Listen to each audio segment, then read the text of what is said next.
Acute rheumatic fever is an immunologically mediated disease which occurs about 3 weeks after a streptococcal sore throat caused by group A beta hemolytic streptococci.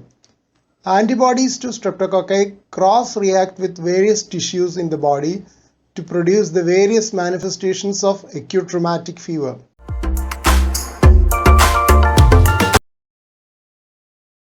The diagnostic criteria initially proposed by Duckett-Jones in 1944 has been modified and revised several times. Latest revision was by the American Heart Association in 2015. The manifestations of rheumatic fever has been classically divided into major manifestations and minor manifestations. The major manifestations of rheumatic fever are as follows. 1. Polyarthritis. Usually migratory, fleeting and flitting type of polyarthritis. Fleeting means transient. Flitting means jumping from one joint to another. Monoarthritis and polyarthralgia are also considered in moderate to high risk populations as per the 2015 revised American Heart Association criteria.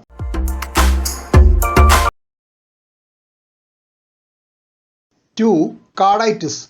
Though it is a pancarditis with endocardial, myocardial and pericardial involvement, predominant manifestation is valvular regurgitation due to endocardial involvement. Subclinical carditis with echocardiographic evidence is also considered in the latest revision.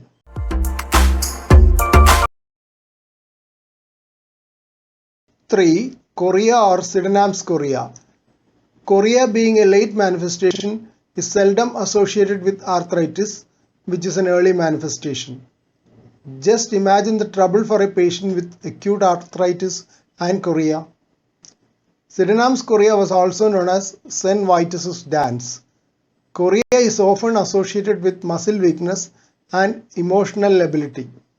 4. Erythema marginatum. It is an evanescent pink rash with pale center and serpiginous margins, usually present on the trunk and proximal extremities.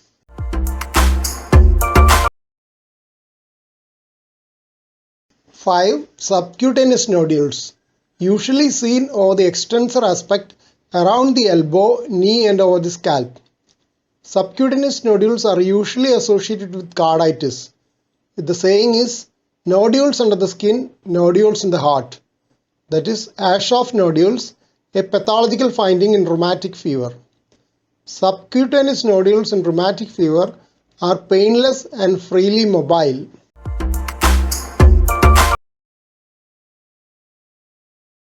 Minor manifestations of rheumatic fever are fever, raised C-reactive protein, raised ESR, prolonged PR interval on ECG, and past history of rheumatic fever or the presence of rheumatic heart disease.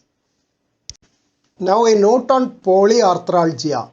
Since there are various other causes for polyarthralgia, the 2015 revised criteria specify that it can be considered as a major manifestation only in moderate or high risk populations after exclusion of other causes.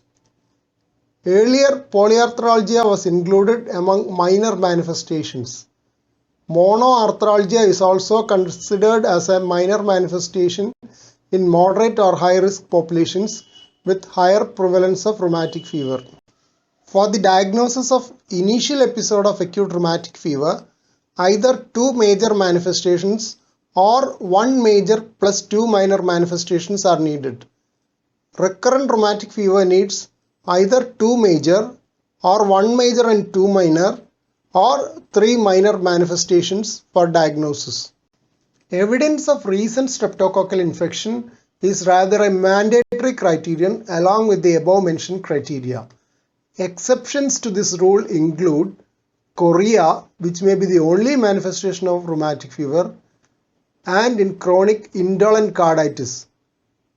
Chronic rheumatic carditis has an insidious onset and slow progression.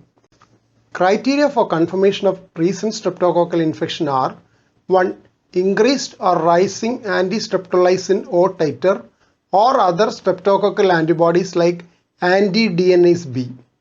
A rise in titer is better evidence than a single report. 2. Positive throat culture for group A beta hemolytic streptococci. 3. Positive rapid group A streptococcal carbohydrate antigen test in a child whose clinical presentation suggests a high pretest probability of streptococcal pharyngitis. Carditis manifests predominantly with valvular lesions. Mitral regurgitation with a pansystolic murmur is the commonest valvular lesion in acute rheumatic fever. Aortic regurgitation with an early diastolic murmur can also occur in acute phase. Left ventricular third heart sound can be heard in severe mitral regurgitation as well as in those who go in for heart failure. Carey-Coombs murmur is the typical murmur of acute rheumatic valvulitis. It is a short mid-diastolic murmur without any opening snap or presystolic accentuation. The Carey-Coombs murmur is best heard at the apex and disappears when the valvulitis resolves. There may be an S3 gallop during the acute phase of rheumatic fever, especially when there is cardiac failure.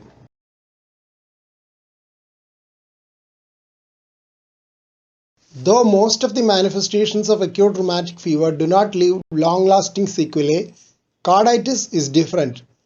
Carditis can resolve without sequelae in a few cases, but most often it leads to valvular lesions which are progressive. The most commonly involved valve is mitral valve, and mitral regurgitation is the commonest lesion in acute rheumatic fever. Stenotic lesions do not occur in the acute phase as they take a long time to develop by progressive fibrosis. According to Paul Wood, the frequency of involvement of valves in rheumatic fever is related to the hemodynamic load on the valve. In this respect, mitral valve has the maximum load, followed by aortic, tricuspid and pulmonary in that order. Mitral valve faces the systolic left ventricular pressure in closed position and aortic valve faces the diastolic aortic pressure in the closed position.